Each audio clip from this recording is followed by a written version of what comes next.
everyone, welcome to Martiniere Careers Fair 2023. Today we'll talk about the technical details regarding career in archaeology and its related disciplines. When we talk about archaeology, it is a very diverse field. Personally, I feel that very few disciplines can match the chronological and the geographical expanse as archaeology does. It is a culmination of natural and social sciences and offers a variety of opportunities for those who are prospective in pursuing a career in archaeology. Both India and various other countries offer programs and courses in archaeology in both undergrad and postgrad levels. I must confess that those who want to pursue a career in archaeology can do it at their own expense and also to fulfill the sheer interest in antiquity. So let us go to the various speckles of what a career in archaeology really means. Basically, archaeology demands interest and only interest. That's the thing that archaeology requires from students.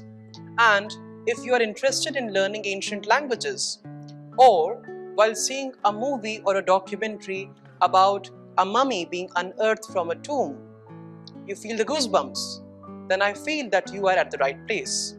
Archaeology offers you to fulfill that interest in history and to be a part of making history. But if we can delineate the process of a student becoming an archaeologist, we can roughly divide it in 3 stages. The first stage is in the school level, because of course, as charity begins at home, interest in any field also begins at home. Reading, watching documentaries, trying to decipher and learn old languages is something that budding archaeologists really start from. But as they move in schools and they pursue their career or their studies at the school level, they have to choose certain subjects that are compatible with their interest in archaeology. So as you can see, at the school level, we demand that archaeology or students who are prospecting towards archaeology should be able to start learning any language that interests them, because it is something that we as scholars of archaeology or history require in our day-to-day work. And also the choice of subject matters, because after a certain stage you need to condense and conclude your interest in certain combinations of subjects that may be compatible with your interest. So preferably it is suggested that subjects related to social science, whether history or geography or political science and even law, are in some way or the other related to archaeology.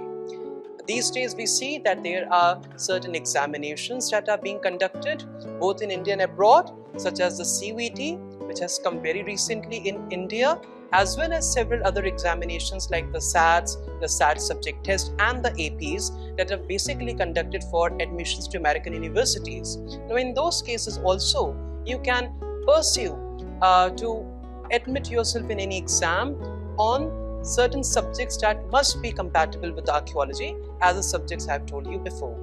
And after passing class 12th, the students can opt for a program in bachelor's, either in archaeology or a subject related to archaeology, preferably history, because history in itself is something that takes from archaeology to fulfill and corroborate the evidence that historians need to reconstruct the past.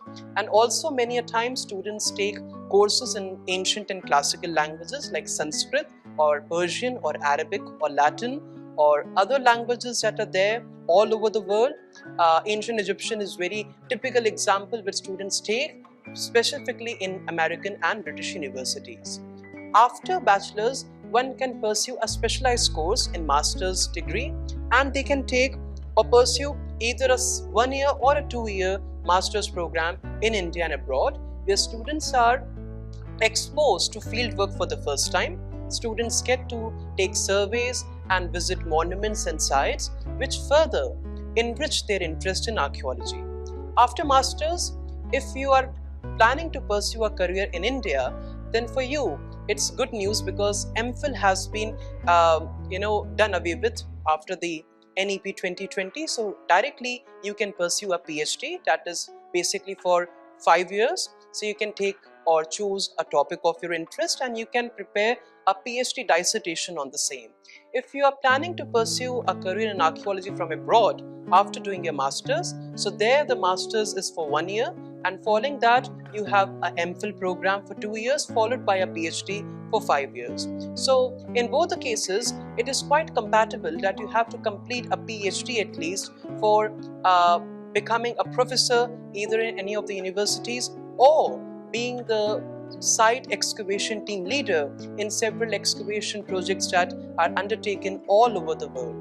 So archaeology offers you a variety of options. There are either some people who actually pursued law before coming into archaeology, so they are more into the heritage law part. So they are actually advocates who are trained specifically in heritage laws. We have UNESCO conventions, you have international treaties and agreements related to ancient sites and monuments. So those advocates are actually specialized in that part.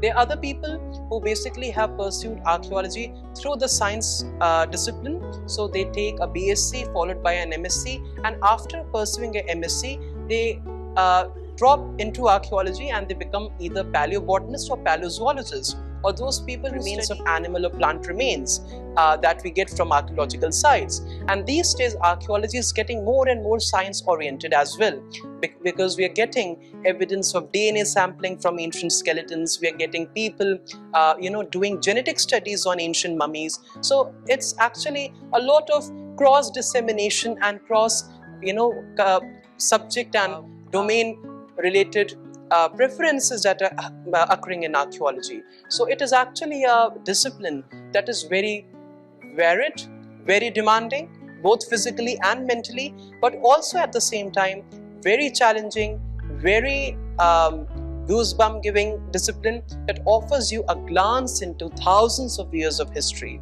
I hope that those who are able to fulfill their career in archaeology would be finding this particular reference very useful. Thank you so much.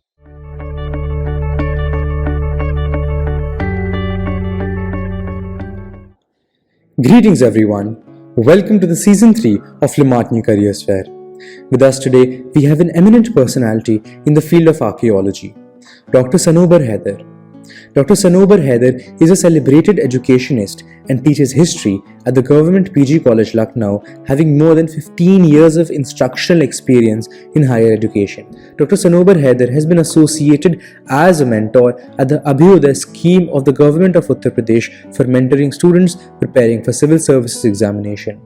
She was a member of the National Archives Grants Committee, Government of India. She has also been working towards preserving the cultural heritage of Lucknow and the adjoining areas, where she has published 5 noted books and authored several research papers and chapters in books, articles in magazines and newspapers. It is a privilege to have you here with us, ma'am. Thank you so much. Greetings everyone. Welcome to the Season 3 of Martiniere Career Cell. Today with us we have an eminent personality through which we will learn more about archaeology, Dr. Sanobar Haider. Thank you so much, ma'am, for being with us. Thank you so much for having me over. It's a great privilege. Absolutely. And the first question that I'd like to ask you is, what sparked your interest in the field of history and as an extension into archaeology? Right from my childhood, I always had a lot of interest in the study of history. I can say I was rather a good student of history. Learning of facts and dates and having that curiosity to know about the dynasties and how history developed, how people lived, how civilizations were. And since I was always into preparing for some kind of competitive examination as far as my career is concerned, so history is a very, very important subject. So with this interest, I did my PG and my PhD and also my NET in history. And now I'm working as a professor of history in a government postgraduate college. And when you talk about archaeology, history and archaeology are quite interrelated. They are in fact mutually beneficial to each other. That is how they are interconnected. I'll just explain to you what history and archaeology independently are. When we talk about history, we talk about, if you divide the word history into 2 parts, it becomes a his story. So the story of man, in basic layman's word, we can say that history is a story of man, which we study through the various primary resources available in the form of books and documents and everything that is more or less recorded, right? So we need a language and a script for that. But when we talk about archaeology, archaeology is also the study of human history. It is also the study of past, but it is based on the artifacts, the remains, the sites, and more of physical remains that are available, may be written, may not be written. So archaeology relies on unwritten artifacts available, unwritten records available, but history primarily relies on written information available, but they are mutually related to each other. Thank you so much, ma'am, for that answer. I'd also like to ask you about whenever any sort of excavation is conducted, so it requires a lot of precision. So could you tell us more about when archaeologists conduct any sort of excavation or when they dig up a site, how is that conducted? Alright, let's go step by step. Archaeology is that branch of study which involves the study of past civilizations and human history by way of excavations. It involves a lot of digging up. And when we dig up a particular place, we discover physical remains, we even discover bioremains, we discover artifacts, we discover antiquities. But this requires a particular procedure. Now, first of all, a survey is conducted. This includes qualitative and quantitative work. So a survey has to be conducted to learn about a particular site which has to be excavated. Now, the survey is not the only method. Sometimes it happens through local rumors that there is expected to be something hidden here. You must have heard about stories in the past.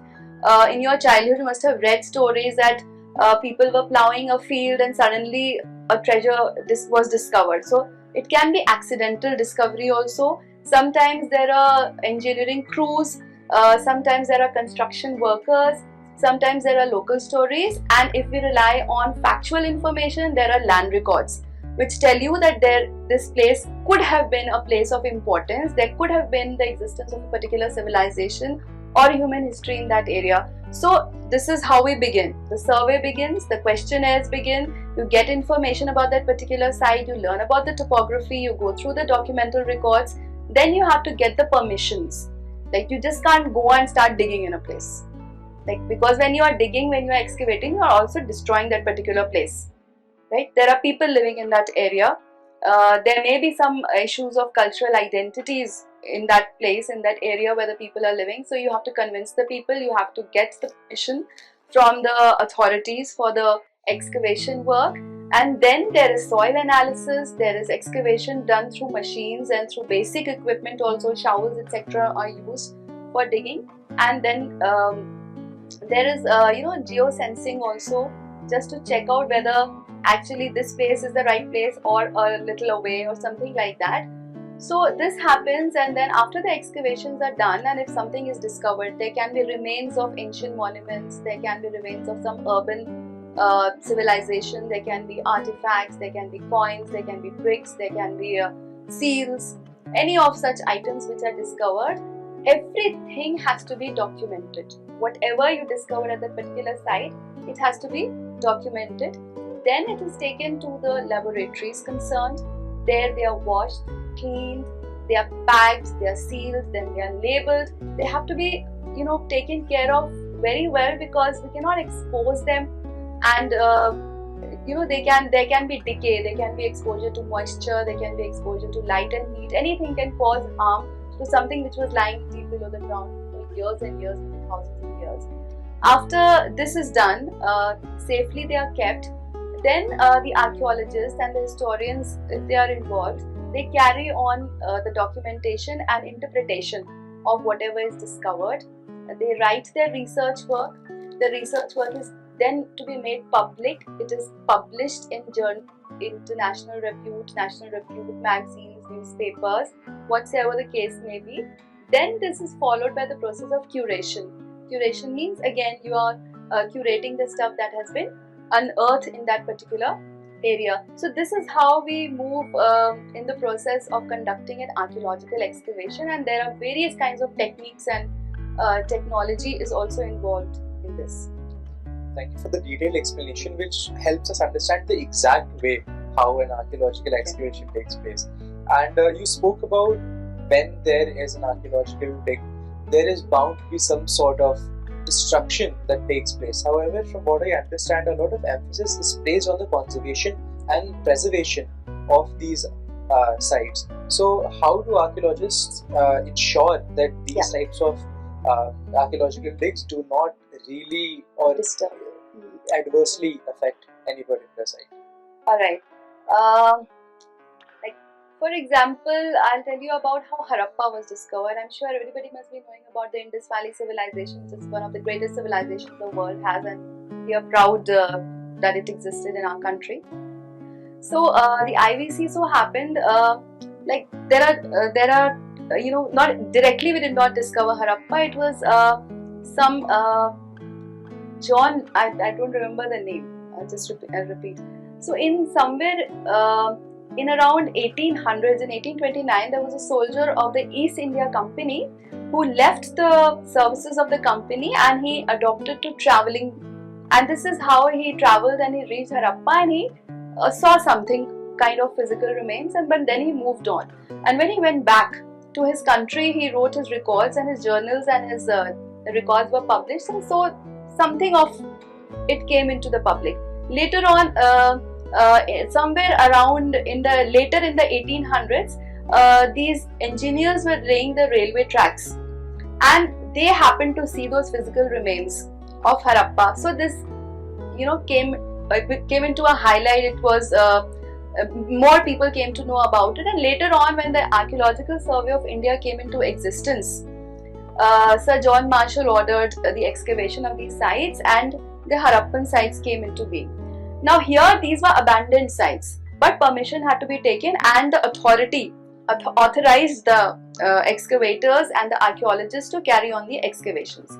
Now when you are talking about how do they take care of conserving that particular site and not disturbing it adversely, when I said that the site where the excavation is done is also destroyed in a way, it doesn't mean that it is destroyed in a negative manner. You are digging that place. Supposing there are people living, it is an inhabited area. Now people will be having, of course they have to be either relocated or they have to be rehabilitated. You have to develop confidence amongst the people and the community and the society that is residing over there, that they will not be displaced, they will be rehabilitated. You have to make it very clear to them that if we are excavating this particular site and if we come across heritage, something which was lost into the pages of history which we did not know of till now, this place, if developed into a cultural spot, is going to develop a lot of tourism. When there is tourism, there is livelihood, there is employment generation, there is a lot of money coming in. So economic significance and social significance and cultural significance has to be explained to that group of people, and you might also involve them as stakeholders. You can ask them questions, you can take input from them and develop a kind of confidence. But for this we need to create awareness. There has to be a lot of awareness. Thank you so much for that wonderful answer. I was going to ask you about what kind of collaboration is required between local communities and the authorities, but you answered it, so I didn't have to ask that question. Archaeology is a field which is very diverse and it has a lot of subfields as well. So could you tell us more about these fields and then what exactly they entail when a person wants to pursue a career in archaeology? Alright, you're right. Archaeology has a lot of subfields. When we talk about basic archaeology, like we are discussing, it is about excavations and it is related to history. Right? This is the basic field of archaeology that we know of in general. But there are many other fields in which archaeology is used, and the kind of subdivisions are based on historicity, like whether we are talking about prehistory or proto-history or history. Prehistory means that part of history when excavations were done and there were no written records. Prehistory implies to that, like the Stone Age period. When we talk about proto-history, there are some written records and there are some unwritten records. For example, in a way we can refer to the Harappan civilization because the history of the Harappan civilization has been developed on the basis of the excavations and the unearthing of the various artifacts and the seals. the script has still not been deciphered. So we do not rely on the written records so much. We are still in the process of deciphering that script.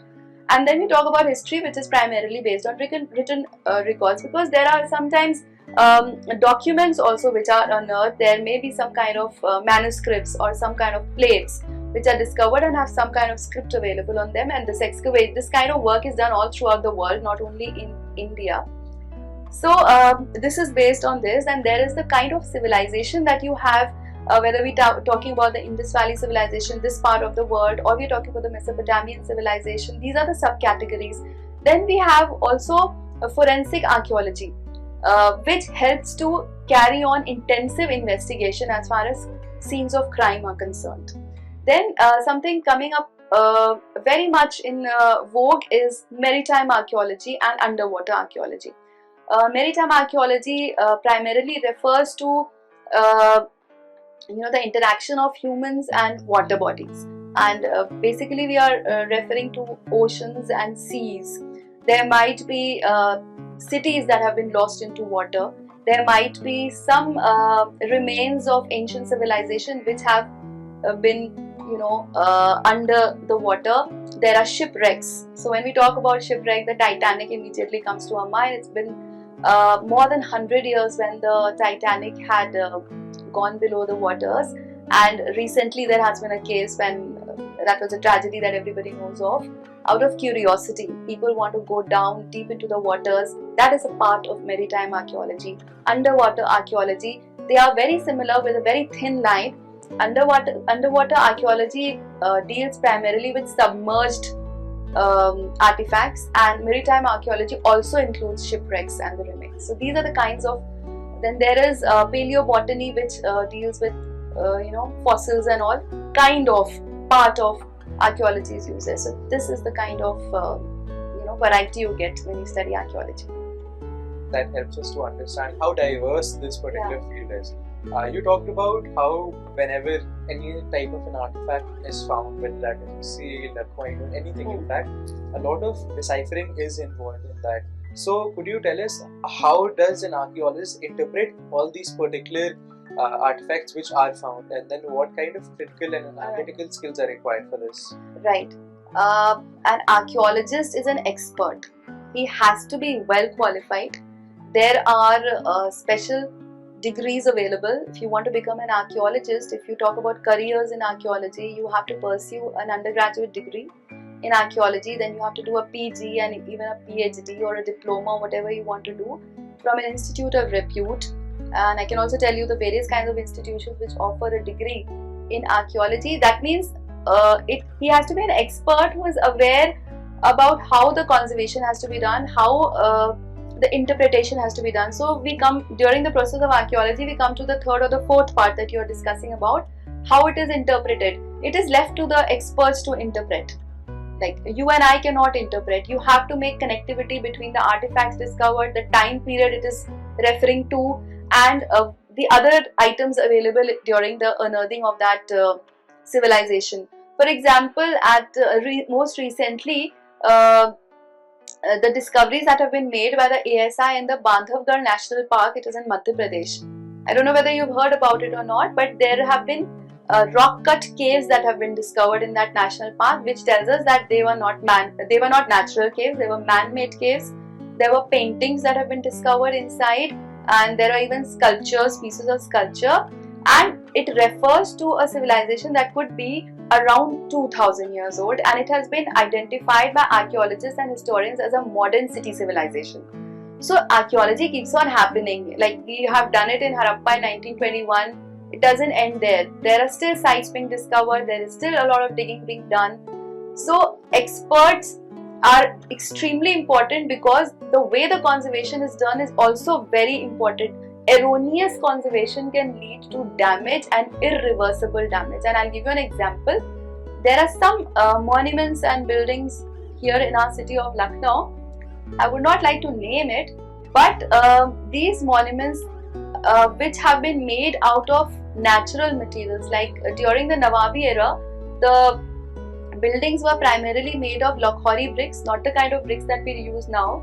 and no cement was used. A lot of natural material was used, and they used to put up a mixture for binding the bricks. They used to use pulses, paste of pulses, limestone, jaggery, bale fruit is there.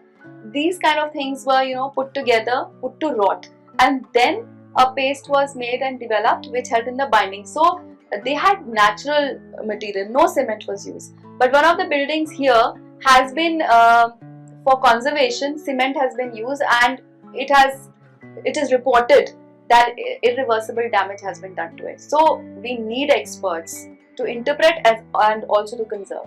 That ties to the awareness which you were talking about earlier. So glad that you gave us that information. You talked about modern city civilization in the recent discoveries. So could you tell us more about what is a modern city civilization? I haven't heard of that. Alright. See, when I talk about modern city civilization, it refers to an urban civilization. When we talk about the Harappan civilization, it is an urban civilization. Why and how do you know that it is urban? You understand the difference between rural and urban. We are urban. So urban means we live in a planned city. We have town planning. We are aware of the cleanliness and hygiene that we have to observe. Then we have organized city systems. There are sections where people are residing. It is all very well organized and very well planned. So this civilization, the Harappan civilization, which is more than 5,000 years old, we have got sites discovered. A site is a place where you get a concentration of material related to that civilization. That place is called a site. So Harappa and Mohenjo-daro are primary sites, but there are several other sites that have been discovered related to that particular civilization. Town planning, the way they lived, the way they ate, the way they dressed. They were aware of even hair fashion, jewelry, dressing, dancing, recreation. Drainage system was so well developed. So this is a modern or an urban civilization. And this actually goes into a lot of history that we might have a special session for. Let's stick to archaeology. Okay, for sure then.